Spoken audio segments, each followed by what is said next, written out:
Last class we have started the unit immunology. So we will continue regarding this unit. So we have already discussed the diagnostic procedures, then the initial assessment in the immunological unit. The most important topic that comes in this immunological system is HIV AIDS. So what is the full form of HIV AIDS? HIV refers to human immunodeficiency virus, and the full form of AIDS is acquired immune deficiency syndrome. Okay, so please don't forget the full form of HIV. Don't think it is human immunovirus, it is immunodeficiency virus. Okay, so next is the continuation of the structure of this virus. Okay, so before starting with all that, you have to remember that this topic is usually coming for 5 marks, especially the pathophysiology will come. Sometimes the clinical manifestations are usually asked, or even the modes of transmission, that is most important. Okay, modes of transmission of HIV AIDS and even the prevention aspect of HIV AIDS usually comes for 5 marks. Okay, so this is the structure of the HIV virus. So the structure of HIV virus, as you can see here, you might have already studied it in microbiology. Okay, so since 1983, HIV virus has been under research, and HIV is different in structure from other retroviruses. HIV virus is actually a retrovirus. We'll come to know why it is called as a retrovirus later. Okay, and its innermost region, it consists of a cone shaped core. Okay, it consists of a cone shaped core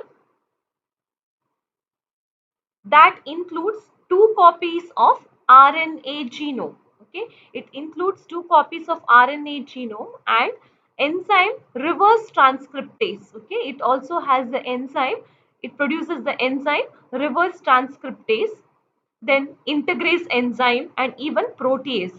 Along with that, some minor proteins and other major core proteins are being produced.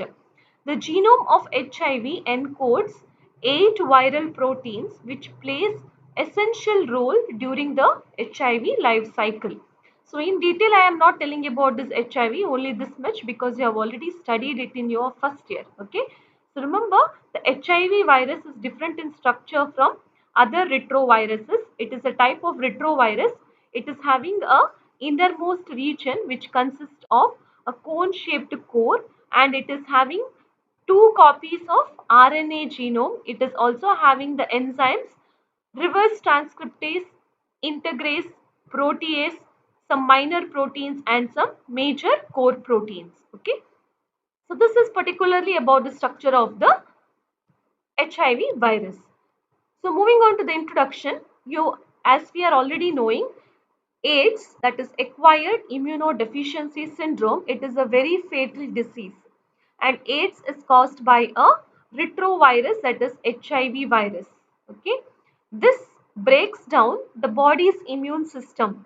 So what happens when your immune system is broken down? Usually when patient gets HIV AIDS, their immune system is affected. What happens when the immune system is affected? The person will become vulnerable to any infection. Okay, so they can get any opportunistic infection from any other individuals. It can be any neurological disorders also, or even they can get any other malignancies. Okay, so remember, most of the time this HIV AIDS virus is affecting the body's immunity. Next is the history of this HIV virus. HIV was first identified in 1981 in USA and among the homosexuals. Then in 1983, a French scientist named it as LAV. So first it was not named as HIV, it was named as LAV, that is lymphadenopathy associated virus. Okay, and in 1984, the virus was isolated by Gallo and his co-workers, some other group of scientists from National Institute of Health in US. Okay, and they named it as HTLV3. Okay, that is standing for human T cell lymphotrophic virus because it was mainly affecting the lymphocytes. Okay.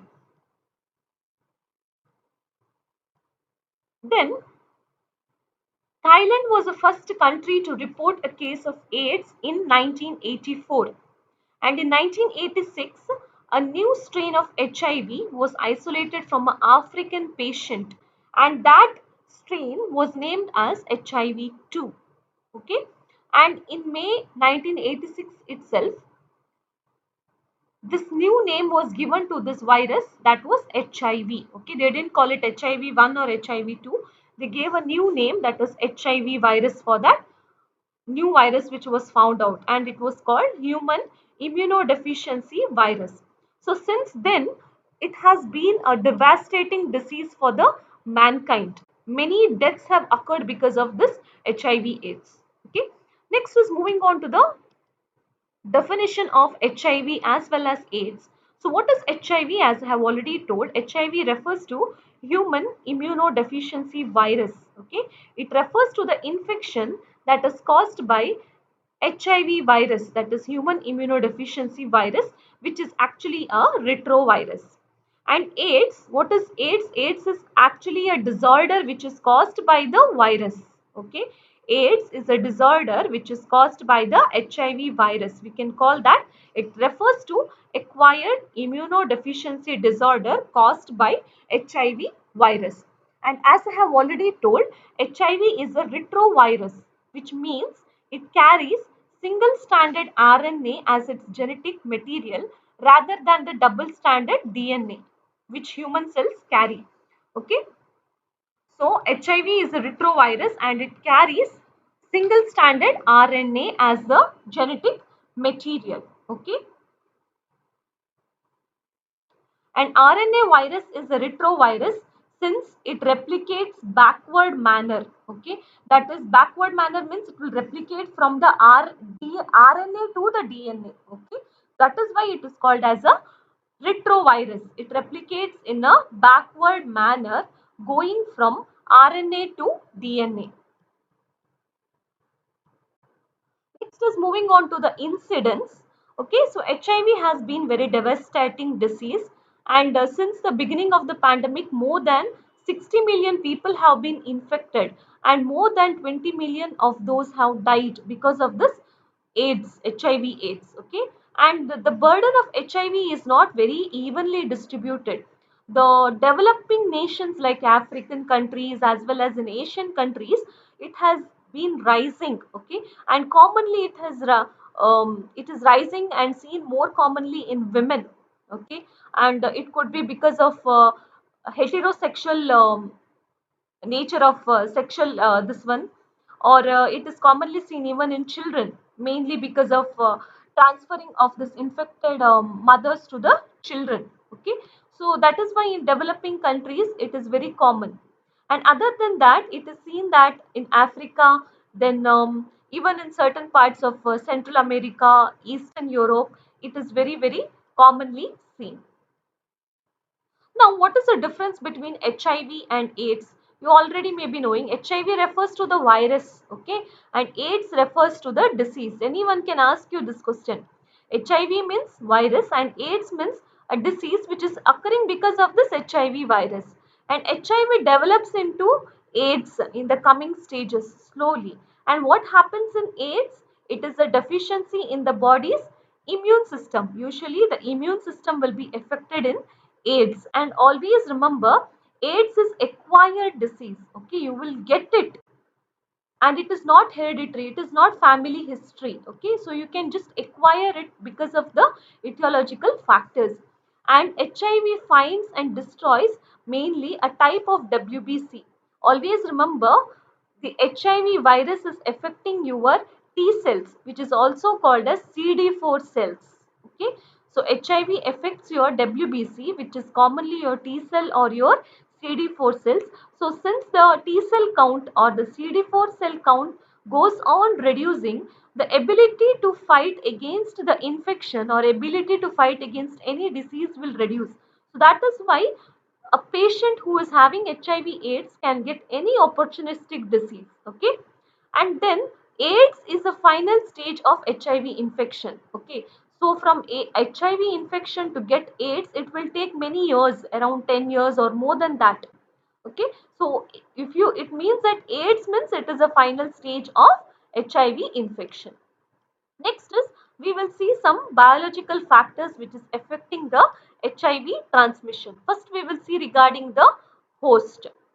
Okay, then we will see regarding the recipient, then we will go through some socioeconomic factors. So in the host, it depends upon the viral load. What do you mean by viral load?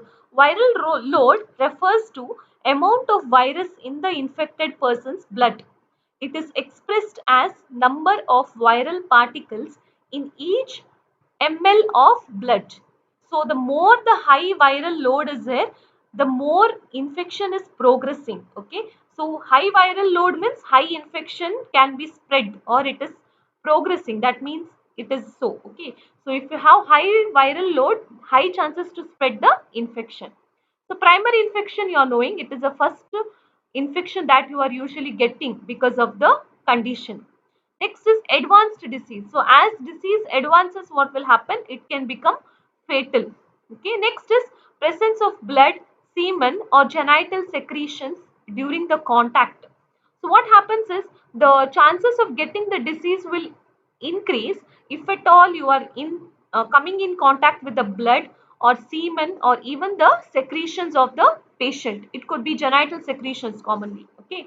So remember that if you come in contact with the body fluids of the patient who is having HIV, high chances are there that you can suffer with HIV. Okay, and even it depends on the high viral load and depends on if they have any primary infections or if there is any advanced disease.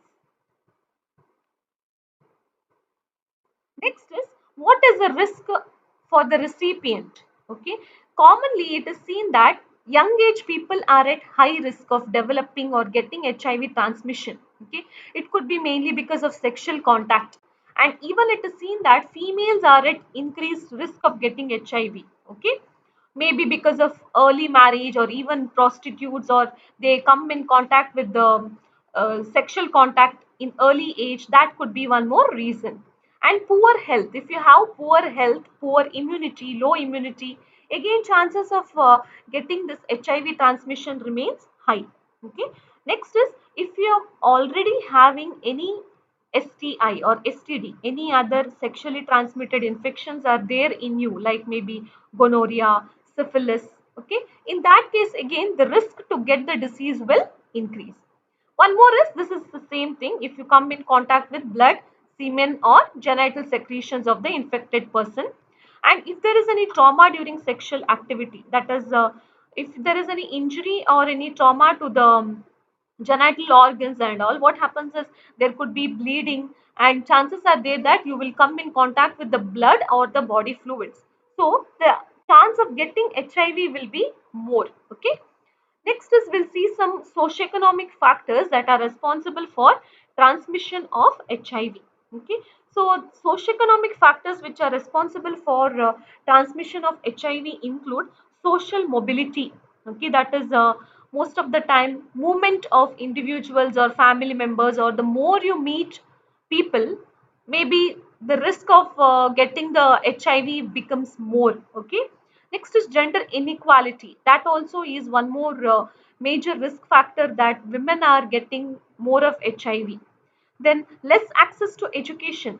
Now, most of the time, what happens is an uneducated individual may not be aware how HIV is transmitted.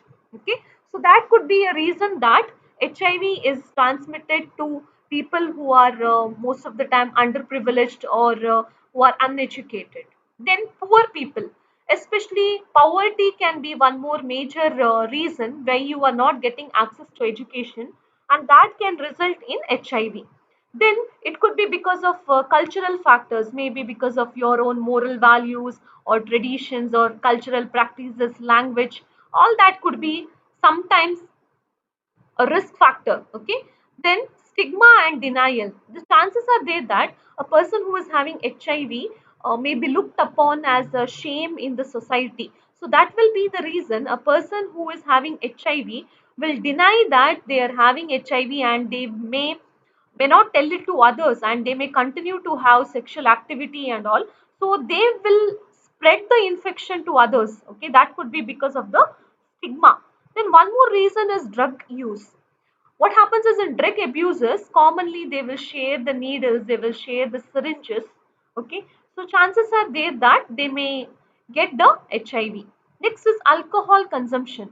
People who drink lot of alcohol, they may not be aware sometimes that they are coming in contact with the drug abusers. Okay, they may be in they may be taking drugs also. Okay, so in at times what happens is, this alcohol consumption also can be a risk factor for HIV transmission.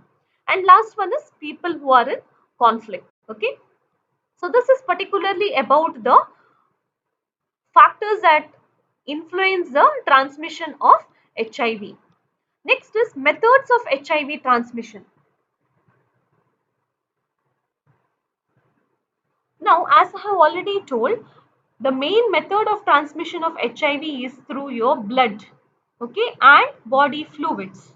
Always remember, blood and body fluids will only act as a major way of transmission of HIV. It could be your body fluids like blood, semen, vaginal secretions, CSF fluid, that is cerebrospinal fluid, synovial fluid, pleural fluid, okay, pericardial fluid or peritoneal fluid, amniotic fluid, breast milk, especially if at all they are contaminated with blood. Okay, amniotic fluid or breast milk, if it is contaminated with blood, chances are there that you will get HIV transmission. Okay, now the risk of transmission is less if you are in contact with tears, sweat, saliva, urine or feces. Okay, so it is not considered as it is not considered as risk if you come in contact with the tears, sweat, saliva, urine and feces, unless and until there is blood in it. Okay, so again it is a repetition. Okay, infectious body fluids means what? Blood and body fluids, which already I have discussed in the last slide. Okay, that is CSF fluid or pericardial fluid, pleural fluid, synovial fluid, vaginal secretion, semen, breast milk and all. And this is considered as non-infectious. Okay, that is your tears, feces, urine, saliva, sputum, vomitus, sweat and nasal secretions. Okay, so this will not be a method of transmission. Okay, unless and until there is presence of blood. This is also the continuation of the same thing. Okay, so here you can see the transmission of HIV in the blood is higher when compared to that of saliva. Okay, so semen again chances are high, vaginal fluid also chances are high. Okay, next is certain methods through which HIV is not transmitted. It is very important to know how HIV is transmitted and how it is not transmitted. Okay, so these methods you should know that it will not cause HIV transmission. Okay, so if you kiss or hug someone, it will not cause HIV transmission unless and until you have sexual activity. Okay, contact with sweat, tears, urine or feces, that also will not cause HIV. Insect bites like mosquito or bed bugs will not cause HIV. Bathing or swimming in the same pond or pool will not cause HIV. Sharing in utensils, cups, toilet seats, telephones or towels, especially of the infected person, will not cause HIV. Eating food prepared by the HIV patient also will not cause HIV. Okay, so these are just the myths. Some people are very scared. Okay, so these things will not cause HIV transmission.